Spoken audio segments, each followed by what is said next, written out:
समाज का संवाद घट जाता है और मन में जो संवाद है वो टूट जाता है। इसीलिए आज हम लोग बैठ करके यहाँ स्वास्थ्य संवाद कर रहे हैं और आज हम ये संकल्प करें कि हम सुनेंगे, समझेंगे, चर्चा करेंगे और स्वास्थ्य को सच में आगे बढ़ाने का एक प्रयास और प्रयत्न करेंगे। आइए हम सब मिलकर स्वास्थ्य संवाद को एक पवित्र और प्रेरक सफर बनाने की एक शुरुआत करें, मन से और बुद्धि से और निष्ठा से। हमारे वेदों में लिखा है, सर्वे भवन्तु सुखिनः, सर्वे सन्तु निरामया, सर्वे भद्राणि पश्यन्तु मा कश्चित् दुःख भाग् भवेत्। यानी सभी सुखी हों, सभी निरोगी रहें, सभी मंगल देखें, कल्याण करें और कोई दुख का भागी न बने। आपका स्वास्थ्य संवाद के दूसरे दिन में स्वागत है। आइए हम चर्चा करेंगे स्वास्थ्य संवाद पर और हमारा आज का जो विषय है वो डायबिटीज है और लाइफस्टाइल है। मैं फिर से आमंत्रित करना चाहता हूं डॉक्टर प्रोफेसर आनंद शंकर जी को, जो प्रोफेसर है Netaji Subhash medical college hospital में मेडिसिन विभाग में और वो डायबिटोलॉजिस्ट हैं Shankar diabetes care centre Rajendra Nagar में। और दूसरे साथ हमारे दूसरे जो विशेषज्ञ हैं डॉक्टर रवि प्रकाश जी हैं, वो फिजियोथेरेपिस्ट हैं और एक जाने माने फिजियोथेरेपिस्ट हैं जो आपको बताएंगे, हमारे जो भी प्रश्न होंगे उसका उत्तर देंगे। आइए हम उनका स्वागत करते हैं। अमित भैया, आनंद भैया, वेट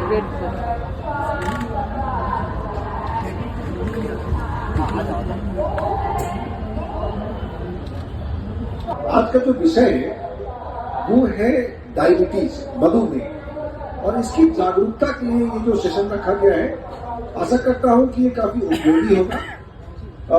मेरा प्रश्न है डॉक्टर आनंद शंकर जी से कि डायबिटीज की जो शुरुआती लक्षण होते हैं वो कौन कौन से होते हैं जिन्हें लोग अक्सर नजरअंदाज कर देते हैं।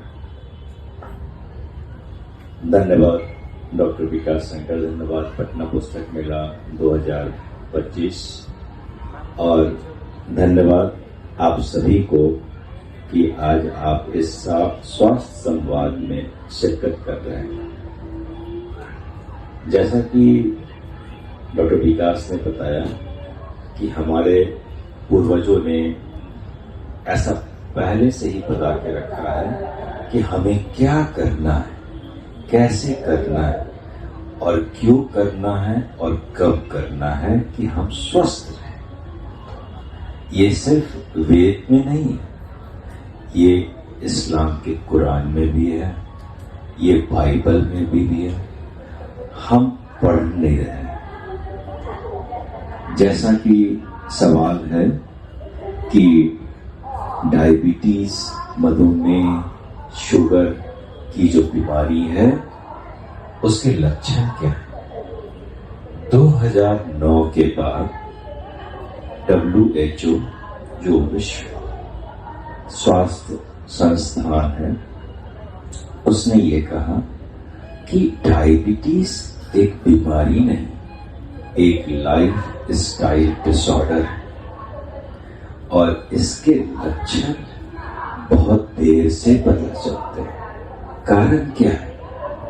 जब हम खाना खाते हैं शरीर में ऊर्जा के लिए शुगर की जरूरत होती है और शुगर के बिना हम जिंदगी का एक पल भी बिता नहीं सकते। और हमारे शरीर में जब शुगर की मात्रा जरूरत से ज्यादा बढ़ती जाती है तो एक लिमिट के बाद जाने के बाद उसको डायबिटीज कहते हैं और ये बड़ी धीरे प्रक्रिया है, बड़ी धीरे धीरे से होती है। इसलिए लगभग 80% लोगों में जब तक डायबिटीज के कारण कोई और अंग जैसे ब्रेन, हार्ट, आंख, फेफड़े, किडनी, लीवर, पैर, नस, नर्व में कोई भयंकर और ऐसी त्रुटि आ जाती है जिसका रिपेयर नहीं हो पाता है, तब मुक्त रूप से हमें लक्षण पता चलता है। लेकिन डायबिटीज का जो प्रमुख लक्षण है भूख लगेगा, वजन कम होगा। पानी आप ज्यादा पिएंगे, पेशाब ज्यादा होगा। और आंख में चश्मे का पावर जल्दी जल्दी बढ़ेगा। दूसरा, कोई छोटा भी घाव होगा जो नॉर्मली 1 या 2 या 3 दिन में ठीक हो जाता है, उसे सप्ताह या 10 दिन लगता है। तो ये मुख्य लक्षण है, लेकिन बिना लक्षण के भी डायबिटीज हो सकता है। तो जानकारी बहुत जरूरी है। धन्यवाद डॉक्टर आनंद जी। लेकिन एक और सवाल है आपसे कि हम कब समझें कि बार बार पेशाब आना या प्यास लगना, क्या ये डायबिटीज का संकेत है या नहीं?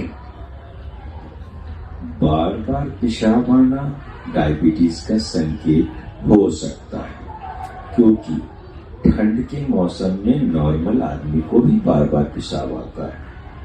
या अगर पेशाब के ब्लैडर में, पेशाब के थैली में या पेशाब के निकलने वाले रास्ते में कोई इन्फेक्शन हो, उसमें भी बार बार पेशाब आ सकता है।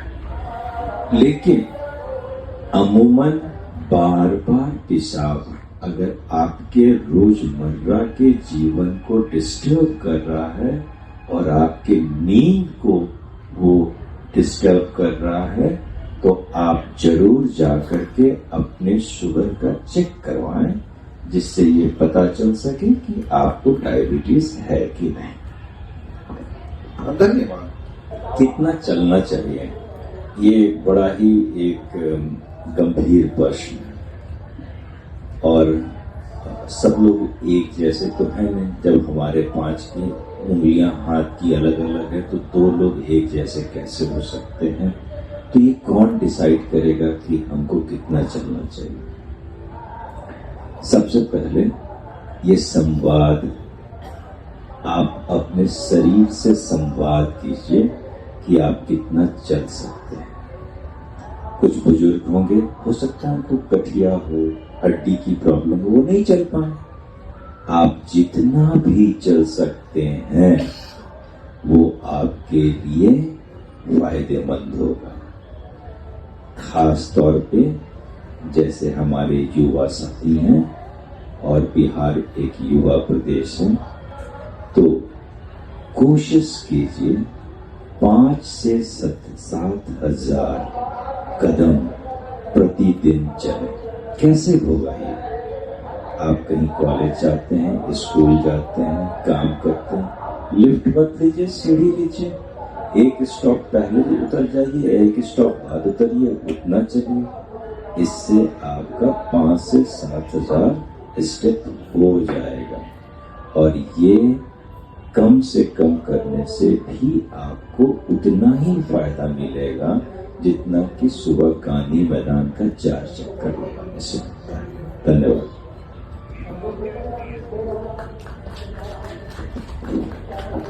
मैं वापस आ रहा हूँ डायबिटीज पे कि ये जो डायबिटीज के लिए हमें लगता है कि मेरी फैमिली में डायबिटीज है, परिवार में किसी को डायबिटीज है, या फिर किसी को हो गया तो डर सा हो जाता है कि कहीं मुझे भी तो डायबिटीज नहीं हो रहा है। तो हम सोचते हैं कि भाई थोड़ा सतर्क हो जाए, थोड़ा उम्र बढ़ रहा है, तो हमें डायबिटीज की कौन कौन सी जांच करानी चाहिए और कब करानी चाहिए, ये हमें जानकारी चाहिए। धन्यवाद डॉक्टर विकास, आपने बहुत ही नाजुक सवाल पे हाथ रख दिया है। नब्ज यही है, डायबिटीज। मेरे एक शिक्षक हैं चेन्नई में, उनका कहना है कि अगर हिंदुस्तान में किसी को डायबिटीज नहीं हुआ तो मान के चलिए कि उसने अमृत पिया है।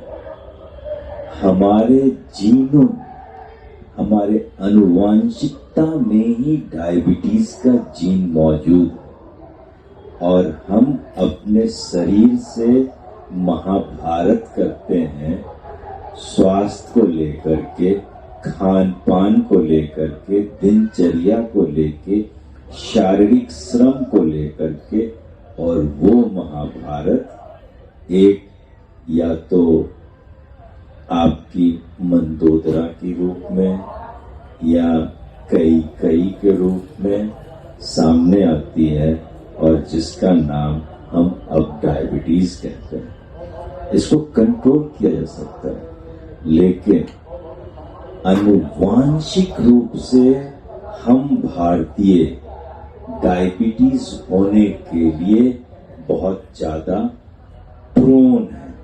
और अगर परिवार में डायबिटीज है, एक माता या पिता में से एक को, तो 40-50% संभावना बनती। लेकिन अगर माता पिता दोनों को है तो ये संभावना 80% बन जाती है। अगर नानी को है, मौसी को है, मामा को है, माँ को है, तो लड़कियों में ये संभावना और ज्यादा बढ़ जाती है। तो हम डायबिटीज के लिए प्रोन है।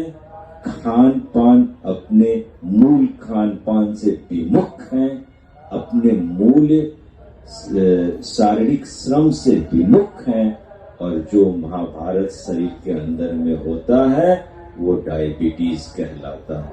तो शरीर को सुनिए, शरीर को समझिए। अब मैं आगे बढ़ता हूँ। एक बहुत सारा उलझन है, लोग इंसुलिन का नाम सुनते ही समझते हैं कि हमें तो कुछ आता नहीं है। तो मैं पूछना चाहूंगा डॉक्टर आनंद सर से कि ये जो आपका इंसुलिन जो की कमी है और इंसुलिन रेजिस्टेंस है, इसके ऊपर कुछ प्रकाश डालिए आप। धन्यवाद डॉक्टर विकास। अगर इस पृथ्वी पे अमृत है, होली वाटर है, तो वो इंसुलिन है, इंसुलिन है और इंसुलिन है। इंसुलिन के बिना इस पृथ्वी पर सभ्यता पनप ही नहीं सकती है, क्योंकि हम जीवित हैं, क्योंकि हमारे अंदर इंसुलिन है। अगर इंसुलिन नहीं होगा तो ना हम ऊर्जा बना पाएंगे, ना ऊर्जा संचित कर पाएंगे, ना ऊर्जा खर्च कर पाएंगे। तो इंसुलिन एक ऐसा रस है शरीर का जो हमें जिंदा रखे हुए है। अब होता क्या है कि जब किसी को शुगर होने की प्रक्रिया शुरू होती है तो शरीर इंसुलिन को काम करने से रोकता है, और इसको कहते हैं इंसुलिन रेजिस्टेंस।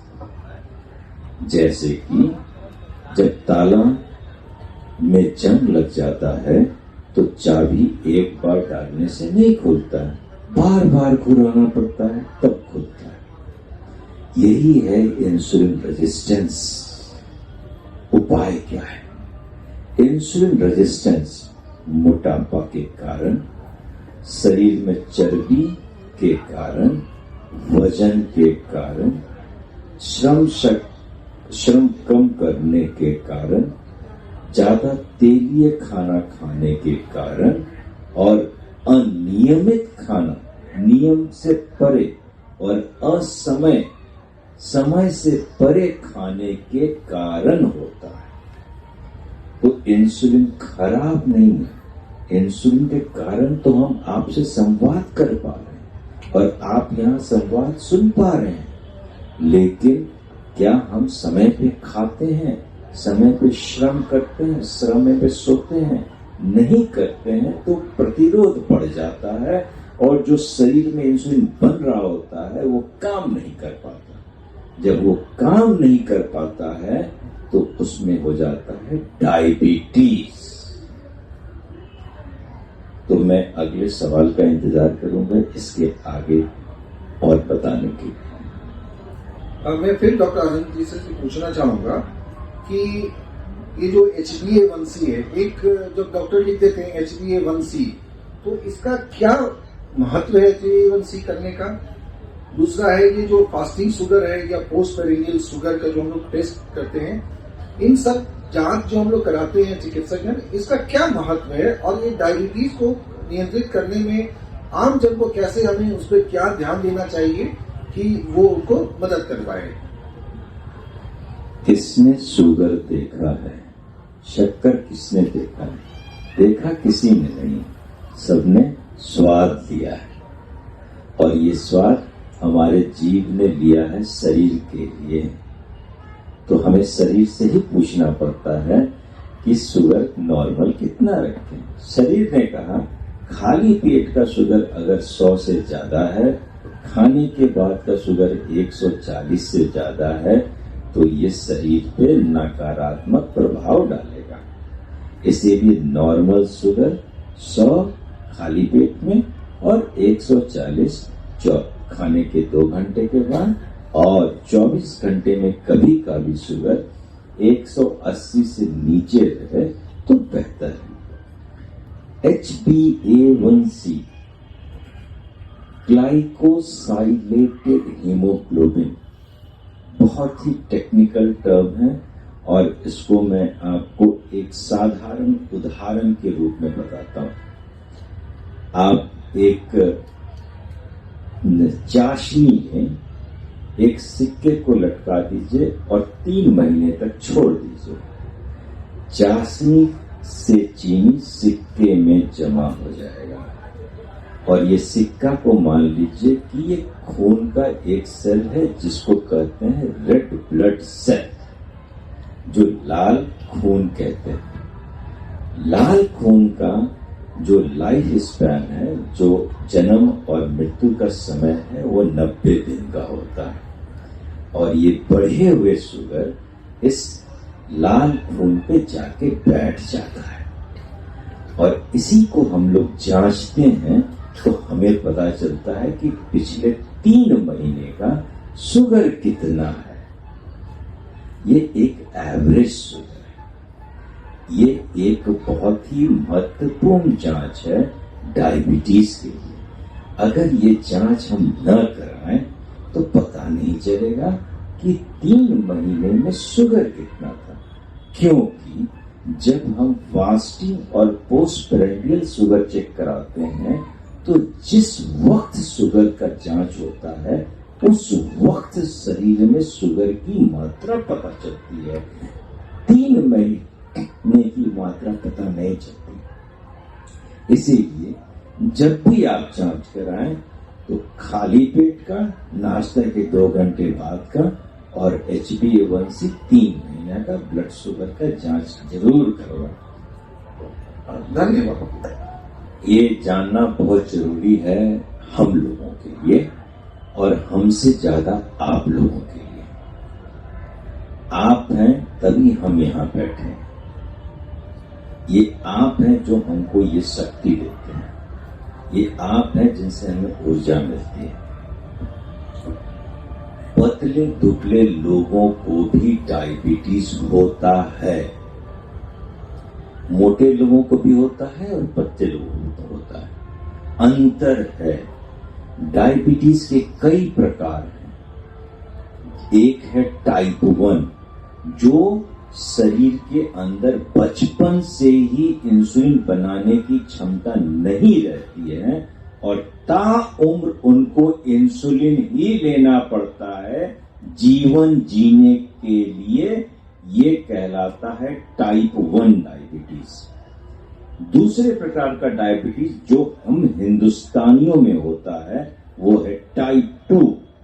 इंसुलिन बनता है, काम नहीं कर पाता है, उसके लिए हम दवा या सुई, खान पान पे परहेज, शारीरिक श्रम करते हैं जिससे शुगर कंट्रोल होता है। ये है टाइप 2। एक और डायबिटीज है जिसको कहते हैं 1.5। ये 30 साल के उम्र के वयस्क लड़की लड़का किसी को भी हो सकता है, जिसमें ये डिफरेंशिएट करना मुश्किल होता है, अलग करना मुश्किल होता है ये टाइप 1 है कि टाइप 2 है। शुरू के कुछ महीनों सालों तक वो टाइप 2 की तरह गोली से शुगर कंट्रोल कर पाता है, लेकिन कुछ महीने साल के बाद वो टाइप 1 की तरह बिहेव करने लगता है और उसको इंसुलिन और गोली दोनों देना पड़ता है। तो 1.5 डायबिटीज हमारे युवा और पतले दुबले जो लोग बहुत ज्यादा मोटे नहीं हैं उनमें भी होता है। और ये 1.5 डायबिटीज अब पकड़ में लाना बहुत जरूरी है, क्योंकि हम बिहार युवा शक्ति हैं इस देश के, हम बिहार इस देश के भविष्य हैं और इसका जांच करना बहुत जरूरी है। Thank you. डॉक्टर अमित ने बहुत ही विस्तार से आपको कार्बोहाइड्रेट, प्रोटीन, फैट के बारे में बताया है। ये बहुत जरूरी है। हमारा बिहारी खाना, अगर हम ट्रेडिशनल अपना बिहारी खाना देखें तो हम क्या खाते थे? सुबह में दूध रोटी या दाल रोटी, दोपहर में रोटी, चावल, दाल, साग, सब्जी, अचार, पापड़, सलाद, ये हमारा खाना था। इससे विमुख में इसीलिए हमारे ये संवाद कर रहे हैं। इसमें एक बहुत महत्वपूर्ण बात है जो हमें सबको जानना चाहिए, क्या नहीं खाना है।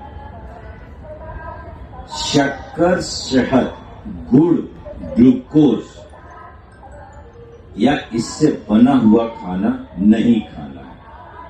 नारियल पानी से बना हुआ खाना नहीं खाना है। और आम, केला, लीची, सपाटू, कटहल, अंगूर, शरीफा, गन्ना, खजूर और किशमिश नहीं खाना है। ड्राई फ्रूट्स में आप सिर्फ वॉलनट एंड आलमंड ले सकते हैं।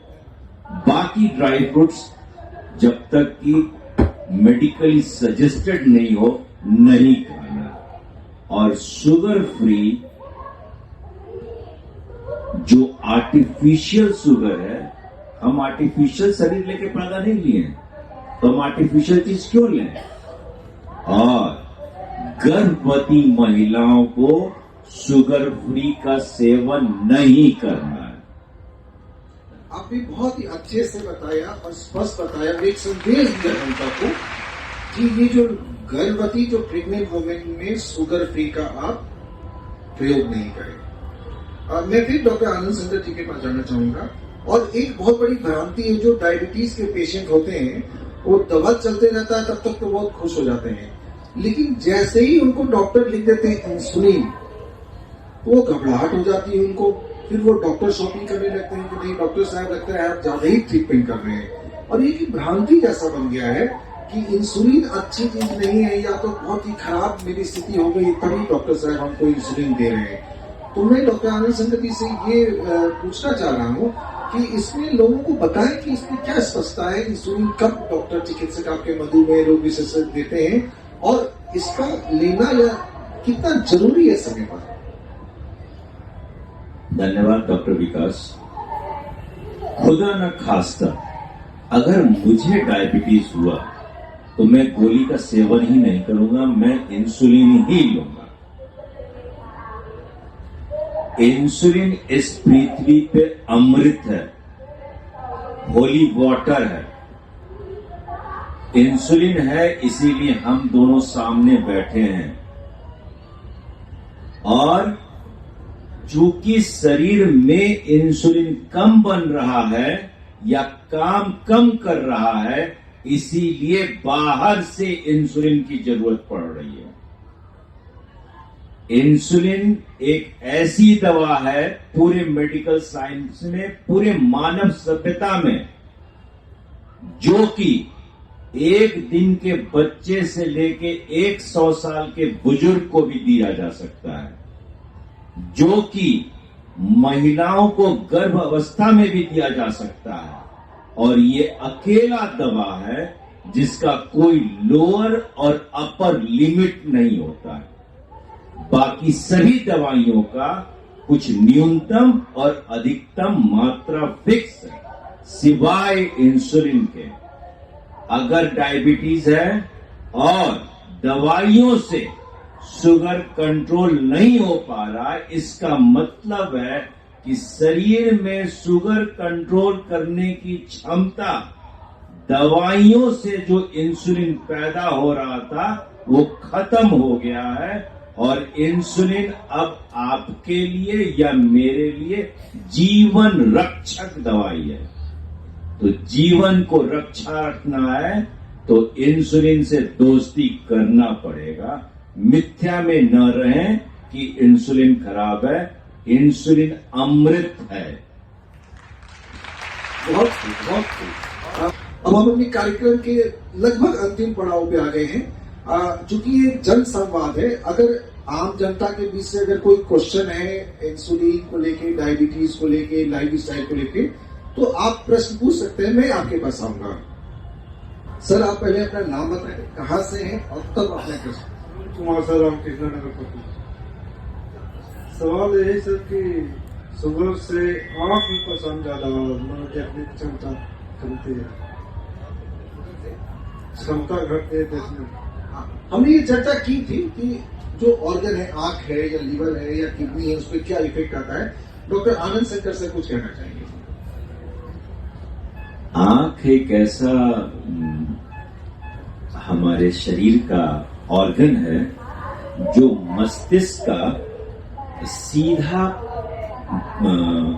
विस्तार है दुनिया को देखने के लिए।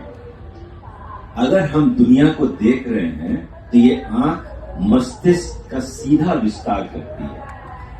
आंख सिर्फ 24 मिलीमीटर का होता है और हमारे बाल से भी महीन धमनियां उसमें खून पहुंचाती है और वहां से फिर खून ले जाती है। उसी तरह बाल से भी बहुत ही महीन धमनियां नर्व के रूप में हमारे आंख पे एक जाल सा बिछा के रखती है, जो हम देखते हैं रंग, डेप्थ, गहराई, लंबाई, चौड़ाई, ये सब आंख से देखते हैं। शुगर बढ़ा जब रहता है तो खून में शुगर जब बढ़ता है, गंदला पानी, वो दो तरह से, गंदला पानी मिट्टी से भरा हुआ, मिट्टी से भरा हुआ पानी पतले नलियों में जाके मिट्टी को बैठा देगा और बंद कर देगा, उसके आगे पानी नहीं। विटामिन की डिफिशियंसी हो रही है, विटामिन डी, विटामिन B12, क्या इससे कोई डायरेक्ट रिलेशन है डायबिटीज होने का? विटामिन हमारे शरीर में एक तरह का इम्यून सिस्टम, हमारा डिफेंस सिस्टम, हमारा शरीर जो बाहर के चीजों से लड़ाई करने का क्षमता जो है, ये विटामिन के लेवल पे डिपेंड करता है। अब हमारा खान पान देखिए, सुबह उठे, चाय पिए, अच्छा नाश्ता खाएंगे, अच्छा बना के रखो, आ रहे हैं, अच्छा बना के एक कप चाय और पी के आ रहे हैं। क्या किया हमने? नाश्ता को डिले कर दिया। दोपहर के खाने में, अच्छा घर का खाना अच्छा नहीं है, बाहर से मंगा लिया। हमारे बिहारी खाने में सत्तू, चावल, मोटा अनाज, साग, सब्जी, दही, सलाद, अचार, पापड़, दनौरी, ये सब जो हम लोग यूज करते थे, हम सब विटामिन उसमें लेते थे। और हम क्या करते थे? ठंड में धूप में बैठ करके तेल मालिश कराते थे। अब कराते हैं? नहीं। कहां से विटामिन डी आएगा? कहां से विटामिन B12 आएगा? कहां से बाकी विटामिन आएंगे? विटामिन कम होगा, शरीर में प्रतिरोध क्षमता बढ़ेगा और मेटाबॉलिक डिसऑर्डर जैसे डायबिटीज, ब्लड प्रेशर, हार्ट, गठिया, दम्मा, थायराइड, ये सारे बीमारियों का जड़ बन जाएगा। इसीलिए विटामिन का टेस्ट करवाएं, कम है उचित दवा करें और खान पान पे विशेष ध्यान दें। नाम, कहाँ से है और क्या? सभी को नमस्कार। मेरा नाम कृष्ण मुरारी सिन्हा है, मैं AT कॉलोनी पटना से। मेरा प्रश्न है, मैं पिछले 14 साल से डायबिटिक हूँ, टाइप 2, और मैं मेटफॉर्मिन लेता हूँ। एक है कि ये क्रांति है कि खाना में चावल नहीं लेना चाहिए, रोटी खाना। तो मैं ये पूछना चाहता हूँ कि क्या चावल और रोटी में कोई अंतर है? अगर कोई चावल लेना चाहे तो ले सकता है लंच में, या रोटी ही पे रहना? असली सवाल यही है कि चावल और रोटी कोई अंतर नहीं है सर। चावल और रोटी में चावल भी वही है, रोटी भी वही है। सवाल ये कौन सा चावल? चावल जो पॉलिश नहीं किया हुआ हो, जिसमें अभी रेशा बाकी हो, और वो चावल आप खाइए। साथ में कुछ फाइबर, जैसे साग खाइए। चावल के साथ हम लोग हरा साग, लाल साग, मेथी का साग, सरसों का साग खाते हैं। वो हमारे चावल से कार्बोहाइड्रेट जो शरीर में पहुंचने वाला है, उसकी मात्रा को कम कर देगा, शुगर को अच्छा रखेगा, पाचन शक्ति बढ़िया रखेगा, एनर्जी देगा, और आपको संतुष्टि, जो जीभक की संतुष्टि है, वो भी मिलेगी। बहुत खूब। पहले तो मैं क्षमा चाहूंगा, मैंने कुछ जनों को मैंने मना कर दिया। समय का हमें बार बार इशारा किया जा रहा है कि आप बंद करिए, तो मैं क्षमा प्रार्थी हूँ जैसे मैंने क्वेश्चन नहीं कर पाया। बट मैं आम जन को जानकारी देना चाहूंगा कि यहाँ अभी प्रत्येक दिन किसी न किसी विषय पर स्वास्थ्य संवाद होगा। 1:45 से लेकर के 2:45 तक या 3 बजे तक आप जरूर आए। इसमें बहुत सारी आपको महत्वपूर्ण जानकारियां मिलती रहेंगी। बस जाने से पहले मैं प्रख्यात हड्डी रोग विशेषज्ञ ऋषभ जी से पूछना चाहूंगा कि आप जनता को क्या बताना चाहेंगे? एक लाइन, एक संदेश क्या देना चाहेंगे? जिस तरह से ब्लड शुगर की बात हो रही थी, तो मैं लोगों से यही विनती करता हूं कि आप जरूर चलें, अपने स्वास्थ्य का ध्यान दें, और अगर आप स्वस्थ रहेंगे तो आपका हड्डी भी मजबूत रहेगा, और आगे कोई भी परेशानी, जिस तरह से बात हुई थी विटामिन डी और ये सब, अगर आपका इम्यूनिटी अच्छा रहेगा तो कोई भी बीमारी आपको नहीं होगी, और आप स्वस्थ रहेंगे और आप अच्छे रहेंगे। बहुत डॉक्टर रवि प्रकाश जी। मेरा यही कहना है हिट है इंडिया तो फिट है इंडिया। अगर आप हिट रहिएगा तो आप फिट रहिएगा, फिट रहिएगा तो आपको कोई नहीं हिट से रोक सकता है। डॉक्टर आनंद चंद्र जी। मेरा यहाँ सभी लोगों से सादर अनुरोध है, करबद्ध अनुरोध है कि जैसे आप अपना मोबाइल नंबर याद रखते हैं, आधार नंबर का ध्यान रखते हैं, पैन नंबर का ध्यान रखते हैं, अकाउंट नंबर का ध्यान रखते हैं, वैसे ही अपने शुगर का नंबर, अपने बीपी का नंबर, अपने मोटापे का नंबर, अपने कोलेस्ट्रॉल का नंबर भी ध्यान में रखिए। यही है आपके स्वास्थ्य का कुंजी। बहुत खूब, आपने बहुत ही अच्छे से नंबर सिस्टम से मोबाइल से कनेक्ट करके उसको लॉगिन कर दिया। तो मुझे लगता है कि जनता के मस्तिष्क में लॉगिन हो गया कि ये जो महत्वपूर्ण चीजें हैं उसको हमें विशेष रूप से, अगर हमें अपने स्वास्थ्य के पैरामीटर को ध्यान देना है तो उसको ध्यान में रख करके नंबर नोट कर लेना है। अमित दास सर। मैं आप लोगों से पुनः एक बार फिर बिहारी कल्चर की ओर ले जाने की आप लोगों को रिक्वेस्ट करूंगा कि जब भी भोजन करें तो पूरा परिवार एक साथ भोजन करे, एक टेबल पे या एक पंगत पर एक साथ बैठे, जहां दादाजी भी बैठे, पुत्र भी बैठे और पोता भी बैठे, ताकि भोजन का संस्कार सबके रूप में एक साथ आए। और ध्यान ये रखिए कि आने वाला जनरेशन, जो अगला जनरेशन है, जिस पर डायबिटीज का खतरा प्रेजेंट जनरेशन से ज्यादा है, उस पे हम ऐसे फूड कल्चर और लाइफस्टाइल कल्चर को अभी से डाल दें, ताकि भविष्य में वो बच्चा जो है वो डायबिटीज फ्री रहे। क्योंकि हमें अपने देश को इस गंभीर बीमारी से बचाने की रिस्पॉन्सिबिलिटी है, और अपने बच्चों को भी डायबिटीज से उतने ही बचाने की जरूरत है। उसको फास्ट फूड, जंक फूड और food inaccuracy, mobile screening time, इन सब चीजों से बचाएं, ताकि वो जैसा सर ने कहा कि फिट रहेगा, और फिट रहेगा तो इंडिया भी हिट रहेगा। Thank you very much. बहुत खूब। आपने जो लास्ट में कहा कि आप एक भोजन संस्कार को परिवार में बनाएं, साथ में बैठ के खाएं, क्योंकि आने वाला समय, हमारा समय तो चला गया, हमारा समय तो जो हमने पा लिया, बट अगर नेक्स्ट जनरेशन को डायबिटीज से बचाना है तो ये बहुत जरूरी है कि हम अपने भोजन पर ध्यान दें। और ये तभी होगा जब सभी बुजुर्ग और बच्चे साथ में बैठ करके एक डिसिप्लिन वे में खाएंगे, चीजों को समझेंगे, जो हमारे पुरातन तत्व में, हमारे जो पौराणिक संस्कार में था, हमारी भोजन पद्धति में था, उसे पुनः लाने की जरूरत है।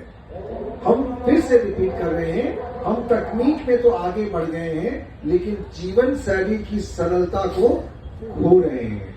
हमारे पास सुविधाएं तो बढ़ गई हैं, पर एक दूसरे से बातचीत करने की समय कम पड़ गई है। और हमने दवाओं का विशाल ज्ञान प्राप्त कर लिया है, पर उसके रोकथाम के जो उपाय हैं, उसकी जो बुद्धि है, वो कहीं न कहीं पीछे छूट गई है।